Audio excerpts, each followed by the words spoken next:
नमस्ते। चलिए आज एक ऐसी सच्ची कहानी सुनते हैं जो किसी भी फिल्म से कम नहीं है। एक ऐसे हीरे की कहानी जो आज तक दुनिया में मिला सबसे सबसे बड़ा हीरा है। जरा सोचिए, इमेजिन कीजिए कि खुदाई हो रही है और जमीन के नीचे से एक पत्थर मिलता है जो कोई आम पत्थर नहीं बल्कि 3000 कैरेट से भी बड़ा, दुनिया का सबसे बड़ा डायमंड हो। ये कोई कल्पना नहीं, ये सच में हुआ था। तो चलिए शुरुआत से शुरू करते हैं।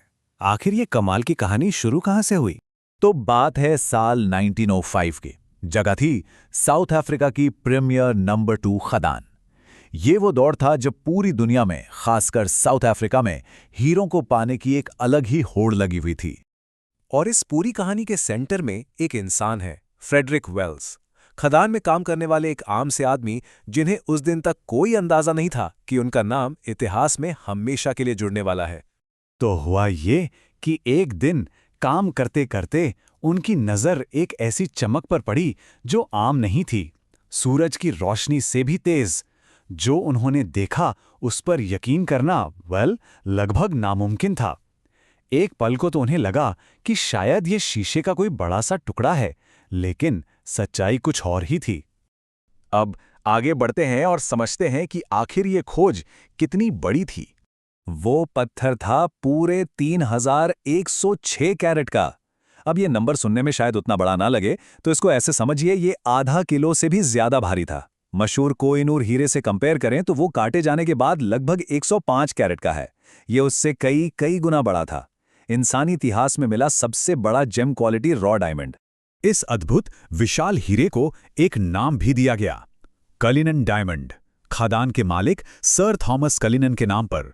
और हाँ, ये एक रॉ डायमंड था, मतलब बिल्कुल वैसा ही जैसा प्रकृति ने उसे बनाया था। एक अंगड़ पत्थर जिसकी असली खूबसूरती अभी भी उसके अंदर कैद थी। तो इतना बड़ा हीरा मिल तो गया, लेकिन अब सबसे बड़ा सवाल ये था कि इसका करें क्या? इतने बड़े अंगड़ पत्थर के अंदर जो खूबसूरती छिपी है, उसे बाहर कैसे निकालें? ये कोई आम काम नहीं था, ये इतिहास का सबसे रिस्क भरा कट होने वाला था। और ये नामुमकिन सा काम, इसकी जिम्मेदारी एम्स्टर्डम के जोसेफ एशर के कंधों पर आई। उनका परिवार हीरे तराशने में माहिर था, लेकिन सच तो ये है कि उन्होंने भी ऐसा कुछ पहले कभी नहीं देखा था। पूरी दुनिया की नजरें उनके हाथों पर टिकी हुई थीं। देखिए, हीरा भले ही दुनिया का सबसे कठोर सब्सटेंस हो, लेकिन उसके अंदर भी कमजोर लकीरें होती हैं। एक गलत चोट, बस एक गलत एंगल, और ये पूरा का पूरा बेशकीमती हीरा बेकार टुकड़ों में बिखर सकता था। सब कुछ खत्म। एशर ने इस हीरे को हाथ लगाने से पहले महीनों तक उसकी हर लकीर, हर दरार को समझा। तो सिचुएशन बिल्कुल साफ थी, सब कुछ दांव पर लगा था। एक तरफ थी कामयाबी, जिससे दुनिया को अनमोल हीरे मिलते, और दूसरी तरफ एक छोटी सी गलती और ये खजाना हमेशा के लिए खत्म हो जाता। कामयाबी और नाकामी के बीच बस एक बहुत ही महीन सा धागा था। महीनों की मेहनत, स्टडी और इतने प्रेशर के बाद आखिरकार जोसेफ एशर ने वो कर दिखाया जो नामुमकिन लग रहा था। उनके हाथों ने ना सिर्फ एक पत्थर बल्कि इतिहास को तराशा। उस हीरे को सफलता से एक नया रूप दिया गया। तो उस एक कलिनन डायमंड से कुल 9 बड़े हीरे और लगभग 96 छोटे टुकड़े काटे गए। जो सबसे बड़ा पीस था, कलिनन आए, उसे ग्रेट स्टार ऑफ अफ्रीका भी कहते हैं। वो किंग एडवर्ड 7 को तोहफे में दिया गया और आज ब्रिटिश सॉवरेन सेप्टर यानी शाही दंड में लगा है। दूसरा सबसे बड़ा हीरा, कलिनन 2, उनके इंपीरियल स्टेट क्राउन की शान बढ़ाता है।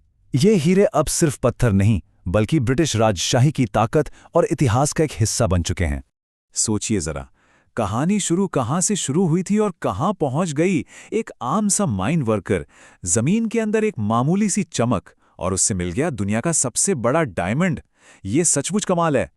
ये कहानी एक बड़ी ही दिलचस्प बात बताती है ना, कि कभी-कभी सबसे बड़ी, सबसे अनमोल चीज हमारी नजरों से दूर जमीन के अंदर ही छिपी होती है। इसके बारे